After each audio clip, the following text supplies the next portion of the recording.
In the early afternoon of July the 17th, 2014, a Boeing 777-200 of Malaysia Airlines departs Amsterdam Airport Schiphol for Kuala Lumpur, Malaysia. The flight is prepared as usual, and the aeroplane is in an airworthy condition.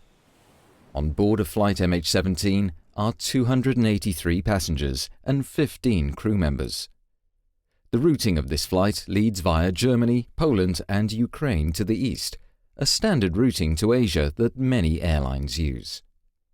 Flight MH17 enters Ukrainian airspace at an altitude of 33,000 feet, following airway Lima 980. The crew diverts a short distance to the north to avoid some thunderstorms when returning to the airway in the eastern part of Ukrainian airspace. In this region, an armed conflict between the Ukrainian government and armed groups is in progress. Therefore, lower levels of the airspace are restricted for civil air traffic. Flight MH17 is routed above this restricted airspace to waypoint Romeo November Delta in the Russian Federation. Until that moment, the flight proceeds normally. When flight MH17 is above the eastern part of Ukraine, a Buck surface-to-air missile system fires a missile. It travels almost at 3 times the speed of sound and carries a 9N314M model warhead. Inside it is an explosive core surrounded by 2 mantles containing preformed iron fragments. Radar guides it to its target, where it is detonated by means of a proximity fuse. A Buck surface-to-air missile can reach an altitude of 80,000 feet, exceeding the flight altitude of flight MH17 by far. At 20 minutes and 3 seconds past 1, this warhead explodes to the left and above the cockpit of MH17. About 800 preformed fragments perforate the aeroplane. This impact, combined with the blast of the explosion, causes the cockpit and the business class section to separate. As it descends, the aeroplane disintegrates. This film shows the international investigation into this crash, conducted by the Dutch Safety Board.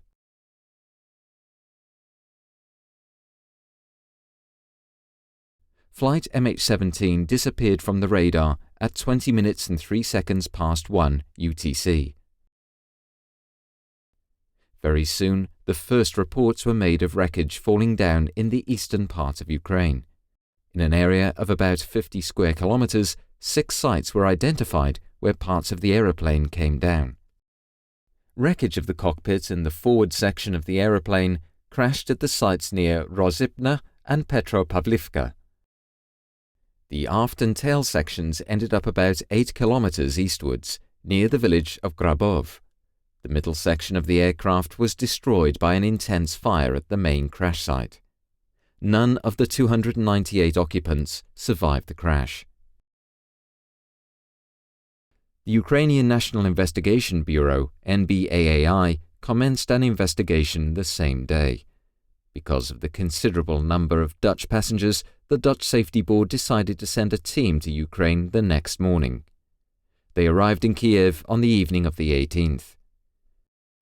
On July 23rd, Ukraine delegated the investigation to the Netherlands, and the NBAAI requested the Dutch Safety Board to conduct the investigation. This investigation was conducted according to the standards and recommended practices of ICAO, the United Nations International Civil Aviation Organization. The investigation consisted of accredited representatives of 7 states and initially started its work from Kiev. Later on, the investigation was continued from The Hague in the Netherlands. Chairman Joustra explains why the Dutch Safety Board conducted this investigation. The investigation established in detail the exact causes of the crash. It presents the facts and speculation is removed. An investigation contributes to aviation safety and will provide clarity to the relatives. Because of the large number of Dutch victims, we naturally wish to contribute to the investigation and to the causes of the crash. When we were asked to conduct the investigation, we were ready to do so. The investigation was made possible thanks, in part, to the efforts and expertise of representatives from the 6 participating countries. They met on several occasions and their input has contributed to the quality of the report. The crash site is located in an armed conflict area and access is very limited. Under escort of the OCSC, Ukrainian and Malaysian investigators and the Australian Federal Police were able to pay brief visits to the crash site the first days after the crash. There, many photographs could be taken. After that, it was not possible for investigators to visit the crash site until late autumn. Sections of the cockpit found on the crash site show damage indicating high-energy objects penetrating the aeroplane from the outside. The flight data recorders were handed over and the investigative team transported them to Farnborough in the United Kingdom to retrieve the data. Based on these first findings, the Dutch Safety Board published a preliminary report in September 2014. The first conclusions were: no abnormalities were found regarding the aeroplane or crew. No malfunction of any system or oral warning was recorded. Also, no distress messages were received by air traffic control. Radar data showed that no other aircraft was in such close proximity that a mid-air collision could have occurred. Damage to the forward fuselage indicated penetration by high-energy objects from outside the aeroplane. In the autumn of 2014, the first recovery mission for the wreckage took place. From October onwards, preparations were made to recover those parts of the wreckage that were most important and to transport them to the Netherlands for further investigation. During a 6-day period, starting on the 16th of November, the Dutch Safety Board recovered hundreds of pieces of wreckage. The wreckage was transported to a railway station in Torez, Ukraine. In the spring of 2015, 2 wreckage recovery missions followed. Investigators were able to recover additional wreckage from the sites that could not be investigated before. They also received wreckage that was collected by locals. The first convoy of wreckage arrived in the Netherlands at the Gilse Ryan Air Force Base on the 9th of December 2014. Over the following months, more convoys of wreckage were transported to Gilse Ryan. Upon arrival, all wreckage was sorted, tagged, photographed in front of a green screen, and forensically examined. In a hangar, pieces of the aeroplane were laid out for investigation. All wreckage pieces were examined for failure mechanisms, damage patterns, and traces of external objects that could have hit the aeroplane. The investigation of the wreckage led to further evidence of a surface-to-air missile being the cause of the crash of flight MH17. A number of other scenarios, such as internal explosions, gunfire, or air-to-air missiles, were excluded. Based on the photographs of the wreckage, a 2-dimensional reconstruction was made to identify the position of wreckage on the aeroplane's grid. The major fractures were determined on the basis of the wreckage, the photo reconstruction, as well as the location where each part was found. At Gilse Ryan Air Force Base, the Dutch Safety Board made a 3-dimensional reconstruction of the forward section of the aeroplane. First, a frame matching the model of a Boeing 777-200 was built. Over a period of 3 months, the cockpit and the forward part of the business class were reconstructed. The parts were moved to their exact position and fixed in place. This reconstruction was made to validate and visualize the results of the investigation. It shows the overall picture and places various parts and damages in their context.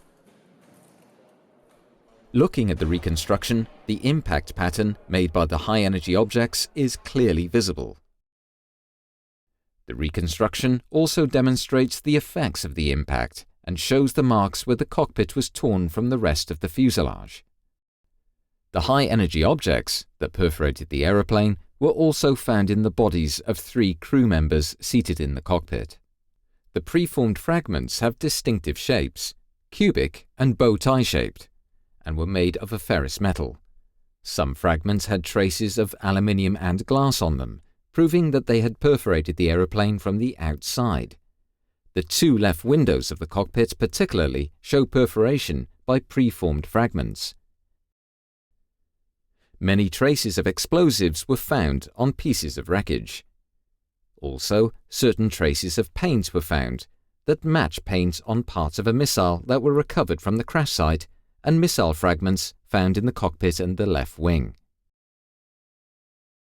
The retrieved fragments and traces of paint point to a missile carrying a specific type of warhead and launched by a Buck surface-to-air missile system.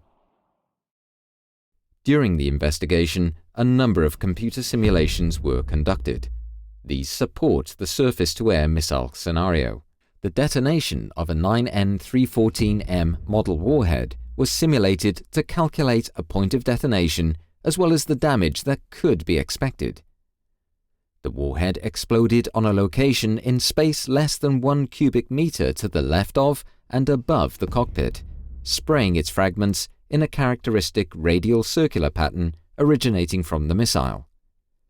These patterns match the damage found on the reconstructed forward section of the fuselage.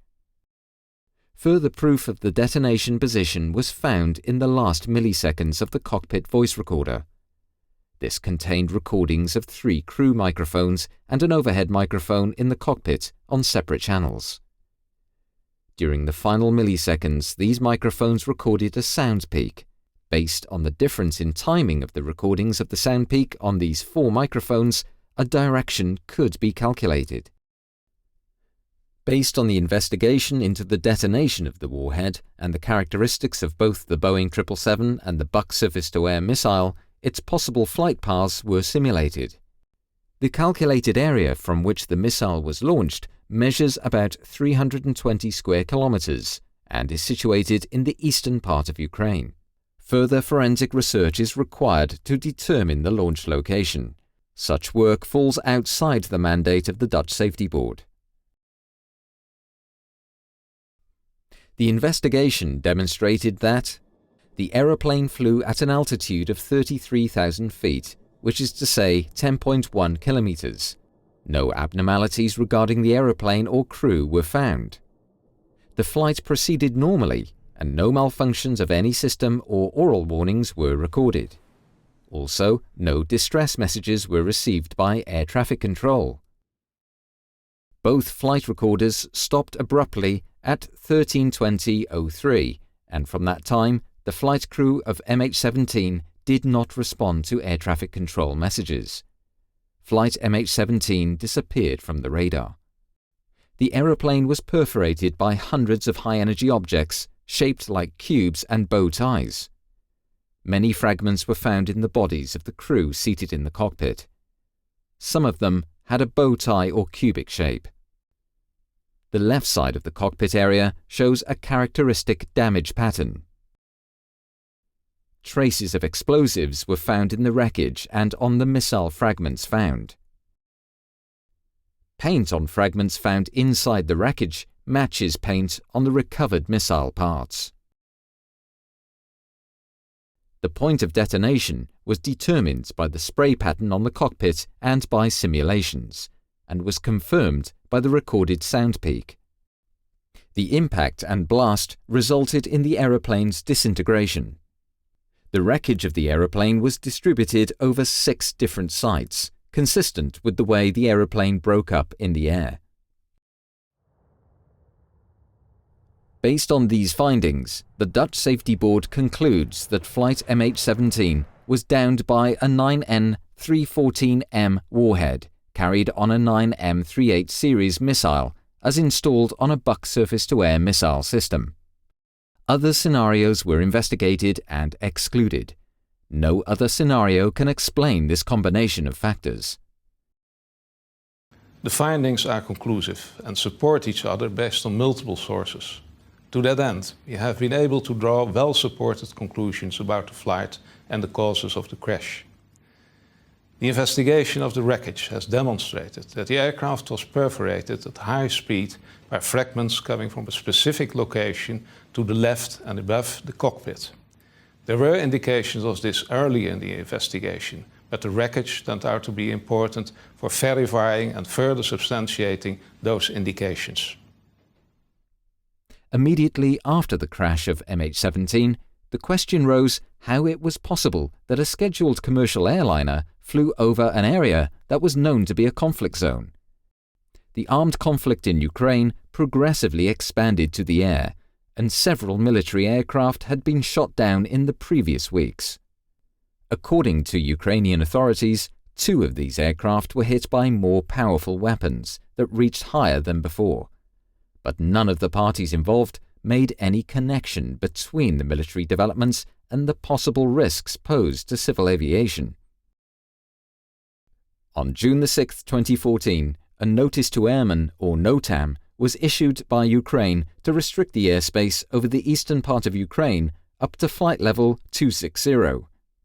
This was done to protect military aircraft from ground attacks and to let them fly at a higher level. On July 14th, the restriction was raised to flight level 320. Airlines assumed that the unrestricted airspace above this level was safe. Most commercial airlines continued their flights over the region. On July 17th, until the airspace was closed, 160 commercial flights passed through this area. 3 other airliners were in close proximity of MH17 when it disappeared from the radar screens.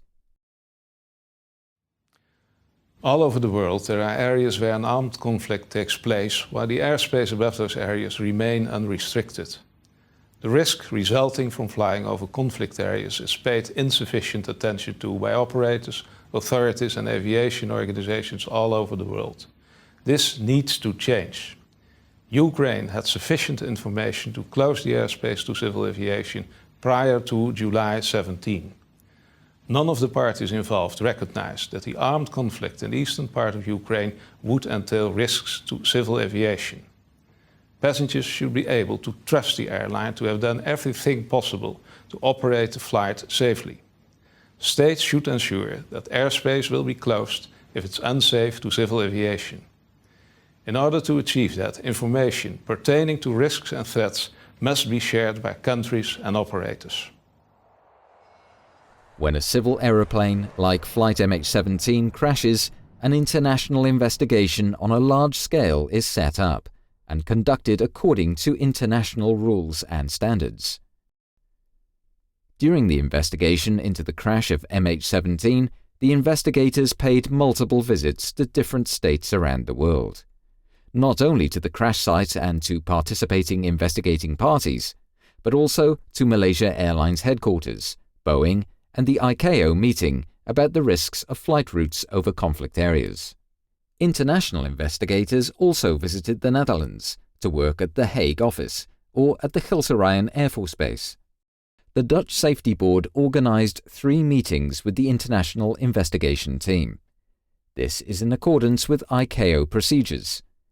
These meetings concerned the investigation into the cause of the crash. The wreckage was examined, and the progress and findings of the investigation were discussed. Another meeting focused on the decision-making process pertaining to flight routes above conflict zones. After consulting the accredited representatives of the participating states, the Dutch Safety Board came to the final report, the most important findings. Flight MH17 progressed normally until it was above the eastern part of Ukraine. At 1 p.m, a 9N314M warhead exploded to the left-hand side of the cockpit of Flight MH17. The missile was fired from a Buk surface-to-air missile system. The impact killed 3 people in the cockpit and caused structural damage to the forward section of the aeroplane, causing it to break up in the air. All 298 occupants lost their lives. Calculations have demonstrated that the missile's trajectory commenced somewhere in a 320 square kilometer area in the eastern part of Ukraine. The Russian Federation concurs with the conclusion that the crash was caused by the detonation of a warhead, but has reservations regarding the missile and warhead type. However, in our judgment, the arguments in the report overwhelmingly support the conclusions as presented.